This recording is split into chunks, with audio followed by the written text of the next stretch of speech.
السلام علیکم ورحمۃ اللہ وبرکاتہ۔ ملا ٹائمز میں خوش آمدید۔ میں ہوں شمس تبریز قاسمی اور میرے ساتھ خصوصی بات چیت میں موجود ہے جناب قمر آغا صاحب۔ ایران نے جس طرح اسرائیل پر حملہ کیا ہے اور اسرائیل کی مداخلت خطے میں بڑھتی جا رہی ہے، ایران کے علاوہ اسرائیل کا حملہ غزہ پٹی کے ساتھ جنگ کی آگ میں تبدیل ہو گیا ہے۔ قمر آغا صاحب کا لمبا تجربہ ہے اور مشرق وسطیٰ کے آپ ایکسپرٹ مانے جاتے ہیں۔ قمر آغا صاحب، بہت شکریہ کہ آپ نے ٹائمز کے لیے ٹائم نکالا ہمارے ساتھ بات چیت کے لیے۔ سب سے پہلے تو یہی آپ سے جاننا چاہیں گے کہ ایران نے جس طرح اسرائیل پر کل رات حملہ کر دیا اور یہ حملہ اچانک تھا، غیر متوقع تھا، اب یہ بحث ہو رہی ہے کہ ایران نے بہت غلط قدم اٹھایا ہے اور ہو سکتا ہے جو اسرائیل کا پلٹ وار ہے وہ اس سے زیادہ خطرناک ہو، پھر ایران کیا کرے گا؟ دیکھیے، یہ لوگ انہی نے جو سوچا ایران اگر یہ نہیں کرتے تو یہ کچھ دنوں بعد اسرائیل ان کے اوپر اٹیک کرتا۔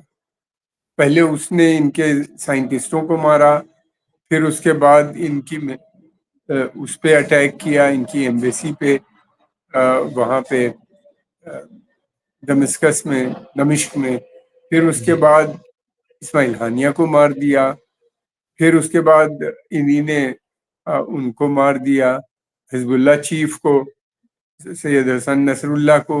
وہ لیول بڑھتا چلا جا رہا تھا، پرووکیشن اتنا زیادہ تھا جس کی کوئی انتہا نہیں۔ یہ مطلب یہ اب کسی اور منسٹر کو مار، ان لوگ کے پاس جو انفارمیشن سسٹم ہے ان کے پاس بہت سوفسٹیکیٹڈ ہے، ایران کے پاس تو ویسا نہیں ہے۔ اور دوسری بات یہ کہ جو ویپن سسٹمز ہیں، جو ان کے پاس میزائلز ہیں، وہ کافی اسرائیل کے پاس وہی ہیں جو امریکن کے پاس ہیں۔ تو یہ تو دیور پرووکنگ، ایران کو پرووک کرنا کہ اس وار میں ہوئی تھی کہ اسرائیل کا یہ ڈیسیجن تھا کہ اس جنگ کو کسی بھی صورت سے اسے پھیلانا ہے، اور بغیر امریکہ کو جوائن کرائے اس کو لگ رہا تھا کہ غزہ سے نکلنا اس کے لیے مشکل ہو رہا ہے۔ تو ایک ہی طریقہ ہے کہ لبنان اور ایران پہ اٹیک کرنا، ایران کو کے خلاف کا۔ دوسری بات یہ بھی ہے کہ جو امریکہ اور اسرائیل کا جو انٹرسٹ ہے وہ ایک ہے، موقف ایک ہے، کوئی فرق نہیں ہے۔ یہ جتنے بھی گروپ ہیں ایران سمیت، یہ سب ان کو وہ لوگ دشمن مانتے ہیں، اور ایران بھی اسرائیل کو ریکگنائز نہیں کرتا۔ تو وہ امریکہ کی پالیسی بھی ہے ریجیم چینج کی ایران میں، اور امریکہ کنٹین کرنے کی کنٹینمنٹ میں انوالو، یعنی سینکشنز کے تھرو اس کو کمزور کرنا اور پھر ریجیم چینج کرنا۔ گیم پلان تو بہت بڑا ہے امریکہ۔ ایران نے جس طرح قدم اٹھایا ہے، حالانکہ ایران کا کہنا ہے کہ دفاعی اٹیک، ڈیفنس حملہ ہے، کوئی ہم نے اقدام نہیں کیا ہے، تو اسرائیل کا کیا رد عمل ہو سکتا ہے؟ کیا ایران پر اسرائیل حملہ کرے گا یا نہیں کرے گا؟ امریکہ کا کیا رول ہو سکتا ہے؟ اسرائیل اس سے بڑا اٹیک کرے گا، اور اس کے لیے یہ تیار ہوں گے، جو بھی کریں گے۔ دیکھیے، امریکہ اسرائیل کے پاس بہت طاقت ہے، تو اس کے مطلب یہ نہیں ہے کہ آپ ان کو سرنڈر کر دو۔ یہ تو بڑی بالکل ڈیفیٹسٹ بات ہو جاتی ہے، پھر تو آپ سب ختم، مطلب کوئی بات ہی نہیں۔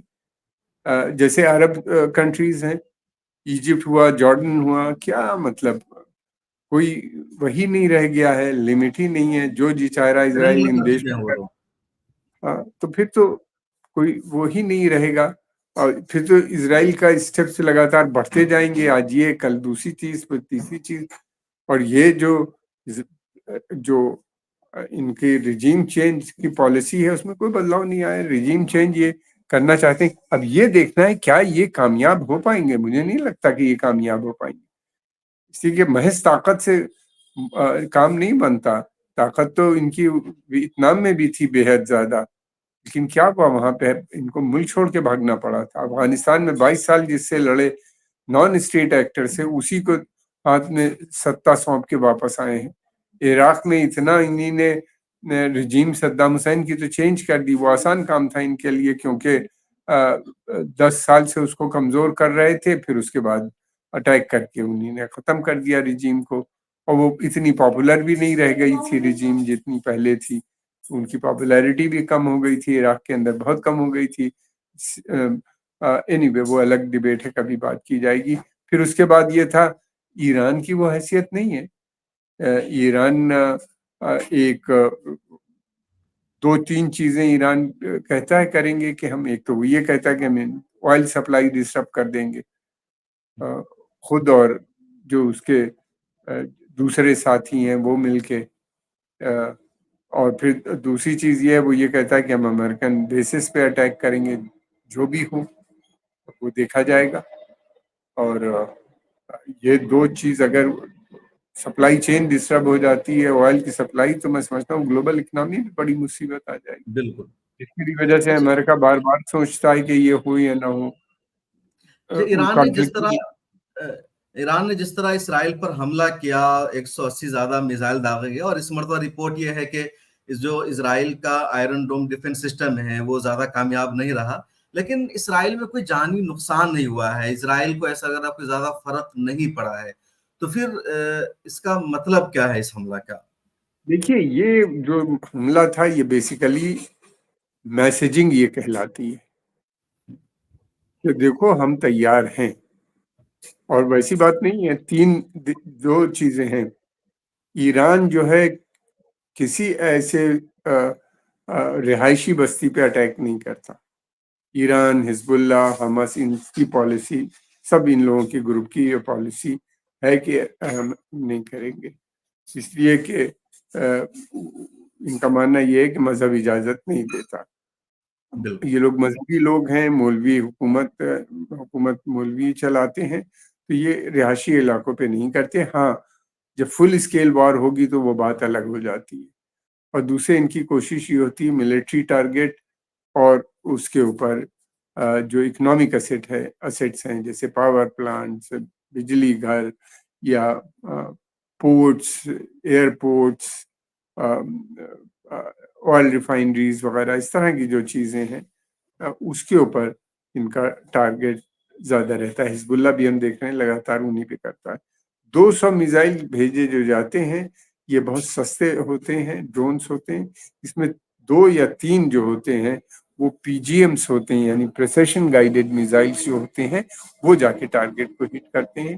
یہ اتنی زیادہ اس لیے بھیجے جاتے ہیں کہ آئرن ڈوم ایک تو کنفیوز ہو جاتا ہے ان کو مارتے اس میں سے 1-2 نکل بھی جاتے ہیں، وہ ڈیمیج کر دیتے ہیں۔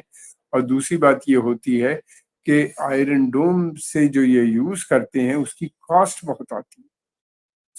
200 کو گرانے میں یہ بلینس، 100 ملین ڈالر ان کا خرچہ ہو گیا ہوگا۔ تو یہ ایک کاسٹ افیکٹو کہ ان کی کاسٹ کو بڑھاؤ وار کی، ایک مسئلہ یہ بھی ہوتا ہے ان کے سامنے زیادہ بھیج کے، اس لیے کہ یہ بہت سستے ہوتے ہیں ان کے ایران کا جو جو میزائل ہے اس کی کیا کوسٹ پڑی ہوگی اس کی اس کے آئرن ڈوم کے مقابلے میں؟ ایران نے جو میزائل بھیجا اس میزائل کی کیا کوسٹ تھی؟ اس میزائل کی کیا؟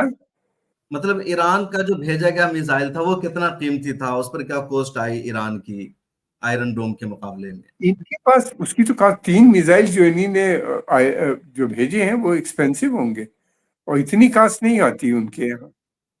اس کا ریزن یہ ہے کہ اسرائیل اور امریکہ میں ویجز بہت ہیں، ایکسپینسو بہت، بنانا بہت ایکسپینسو ہوتا ہے، ان کے پاس وہ اتنی ٹیکنالوجی نہیں ہے، لیکن انہی نے میزائل اپنی ڈیولپمنٹ کافی اچھے بنا لیے ہیں، انٹرنیشنل اسٹینڈرڈ کے ہیں۔ اور دوسری بات یہ کہ ان کی ریٹ آف ایکیوریسی بہت صحیح ہے، اس لیے کہ ہم نے دیکھا جہاں بھی انہوں نے ہٹ کیے ہیں، جیسے امریکن ایمبیسی پہ، امریکن بیس پہ کیا تھا جب قاسم سلیمانی کے مرنے پہ، تو بالکل ایگزیکٹ وہیں پہ جا کے گرا تھا، اور وہاں پہ انہوں نے ہٹ کیا تھا اس میں۔ تو وہ ایک تو ٹارگیٹ پہ ہے، ایکوریسی ہے، یہی 2-3 چیز دیکھی جاتی ہے۔ اور دوسری بات یہ کہ ان کے پاس ہائپر سونک میزائلز ہیں۔ ہائپر سونک میزائل بہت ایکسپینسو ہوں گے، اور وہ ہوتے ہیں آواز کی سے تقریباً 10 سے 15% فاسٹ تیز چلتے ہیں، اور ان کو کنٹرول کیچ کرنا کسی بھی جو راڈار سے یا کوئی بھی ڈیفنس میزائل سسٹم ہوتا ہے وہ نہیں کر پاتا۔ وہ اچھا بہت کم دیشوں کے پاس ہے، اور ایران نے وہ ڈیولپ کر۔ بالکل۔ اچھا، سید حسن نصر اللہ کو جس طرح اسرائیل نے شہید کر دیا، آپ کو لگتا ہے کہ اس کا لبنان پر، حزب اللہ پر بڑا اثر پڑے گا؟ ظاہر سی بات ہے پڑے گا، اتنا بڑا لیڈر تھا، کرسمیٹک تھا، اس کی فالوئنگ بہت تھی، محض شیعوں میں نہیں تھی بلکہ اہل سنت اور کرسچنس میں وہ بہت پاپولر تھے. اور ان کے لیے جو کرسچن کمیونٹی ہے، بڑی سیکشن کرسچن کمیونٹی کا ماننا یہ ہے کہ وہ حزب اللہ جو ہے وہ لبنان کے لیے لڑ رہا ہے. اور ہم دیکھ بھی رہے ہیں جو ریفیوجی جا رہے ہیں ان کو جس طریقے سے وہ کھانا کھلا رہے ہیں، پانی بانٹ رہے ہیں ان کے لیے. بہتوں نے تو گھر تک کھولے ہیں، ان کو ہوسٹ کر رہے ہیں، رکھ رہے ہیں. میں جو بات کر رہا ہوں کرسچن اور اہل سنت کمیونٹی کی میں بات کر رہا ہوں. جی اسی کے جو الگ الگ ایریا میں وہ جو پورا لبنان ہے. آپ گئے ہیں لبنان؟ آپ نے دیکھا ہے کس طرح سے بٹا نہیں، میں ہوا نے ہے؟ نہیں دیکھا لبنان ابھی تک. جی، وہ بالکل اس کا ڈویژن ہے. کہیں ایک ساؤتھ میں شیعہ ہیں تو بیچ میں ایک طرف اہل سنت ہے، تو پھر ایک بڑے سیکشن میں کرسچن پاپولیشن ہے. بیروت میں تو سبھی ہیں، لیکن that is a Christian dominated city culturally مطلب ہے. کیسا ہے، جیسے وہاں کہا جاتا ہے کہ جو آبادی ہے کرسچن شیعہ سنی مسلمانوں کی، تو ملی جلی آبادی سب کی، یا ایک ہے کہ ایک پاکٹ شیعہ کا، ایک کرسچن کا، ایک سنی کا، اس طرح ہے؟ دیکھیے، مائنورٹیز جو ہوتی ہیں وہ ہمیشہ کسی بھی جگہ پہ ہوں کافی اپریسڈ ہوتی ہیں. وہاں پہ شیعہ سب سے کم تھے تو شیعہ کی سب زیادہ تھی، آپریشن تھا تو وہ پہاڑ پہ چلے گئے. اور اہل سنت اسٹرانگ ہیں، وہ تھوڑا نیچے ہیں، پہاڑ پہ بھی ہیں. اور بہت سے ایریا ہیں جہاں پہ مکس بھی ہیں. ساؤتھ لیبنان میں کافی شیعہ، کافی کرسچن پاپولیشن بھی ہے، کچھ اہل سنت بھی ہے. اسی کہ وہ دور تو ختم ہو گیا جو میڈیول پیریڈ تھا. تو اب جی یہ ہے کہ بھائی چارہ ہے، آ رہے ہیں، جا رہے ہیں، مل رہے ہیں، سیٹل ہو رہے ہیں. وہ ساؤتھ لیبنان تو بے انتہا خوبصورت ایریا ہے، بہت خوبصورت ہے وہاں پہ. بالکل. اچھا، یہ حزب اللہ کے سربراہ تک اسرائیل کا پہنچنا کیسے ممکن ہو پایا؟ اتنا محفوظ علاقہ، وہ سیکیور رہتے تھے. 32 سالوں سے اسرائیل کی کوشش تھی پہنچنے کی، اچانک اسرائیل کو کامیابی مل گئی. نئی ٹیکنالوجی جو امریکنس نے ڈیولپ کی ہے وہ سیٹلائٹ کے تھرو، اور نیچے ان کے کچھ جاسوس ضرور رہے ہوں گے، ان کے ایجنٹ، ان کا مول، جس نے بھی کنفرم بھی ری کنفرم کیا ہوگا. دیکھیے، اب آرٹیفیشل انٹیلیجنس کا دور ہے. ان کو معلوم رہتا ہے کہ اس بلڈنگ کے اندر کتنے لوگ ہیں، کس ایج گروپ کی. اگر وہ چاہیں یہ بھی معلوم کر لیتے ہیں کہ مطلب کوئی بھی معلوم کر سکتا ہے. اور یہ بھی پتہ چل جاتا ہے کہ کتنے بچے یا کتنی عورتیں ہیں، بچوں کا خاص طور سے. اور بالکل جس کا استعمال اسرائیل کر رہا ہے لیبنان میں، وہ غازہ کے اندر. تو لیکن یہ نہیں پتہ چلے گا کہ نصر اللہ تھے وہاں یا نہیں. وہ ان کو امریکن، اسرائیلی، جرمن، برٹش ساری انٹیلیجنس تو کوآپریٹ کرتی ہیں ان کے ساتھ. اور لبنان میں سبھی موجود ہیں، فرینچ بھی ہیں. سبھی ان کے تلاش میں ٹہل رہے تھے. ان کو پتہ تھا کہ وہاں پہ ہیں، پہنچ گئے ہیں، اور فوراً اس کے لیے تیاری کرے ہوئے تھے. اس کو ٹارگٹ کیا. اب کیا لگ رہا ہے، حزب اللہ نے جس طرح 2000 میں اسرائیل کو نکلنے پر مجبور کیا تھا، 2006 میں بھی ایک طرح سے جیت ہوئی تھی، ایک مرتبہ پھر اسرائیل نے گراؤنڈ آپریشن شروع کر دیا ہے، تو اس میں حزب اللہ کتنا مضبوط ثابت ہوگا اس وقت؟ دیکھیے، حزب اللہ میں اس وقت لیڈرشپ کرائسس، لیکن یہ کہ ان کا رینک اینڈ فائل وہ سب اسی طرح انٹیکٹ. آج شاید ان کے 2-3 سولجرز مار ڈالے انہیں نے جو 8 اندر مارے آ گئے ہیں، گئے. ابھی تک جو لیٹسٹ اپڈیٹ ہے 8 مارے گئے ہیں اور 30 زخمی ہیں بری طرح.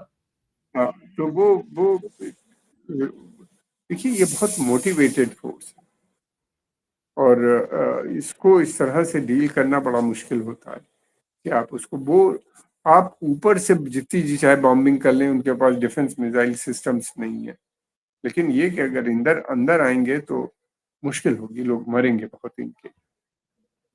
یہ سوچنا کہ ہمارے پاس بہت ٹیکنالوجی، ہم ٹیکنالوجی سے جو جی چاہے کر لیں، ہمارے پاس بے انتہا طاقت ہے، ویپن ہے، نیوکلیر ویپن ہے، یہ نہیں چلتا. اگر چلتا تو پھر تو ویتنام میں ویتنامیز ہار چکے ہوتے، امریکن ساتھ بھی بیٹھے ہوتے، افغانستان میں نہیں چل پائے.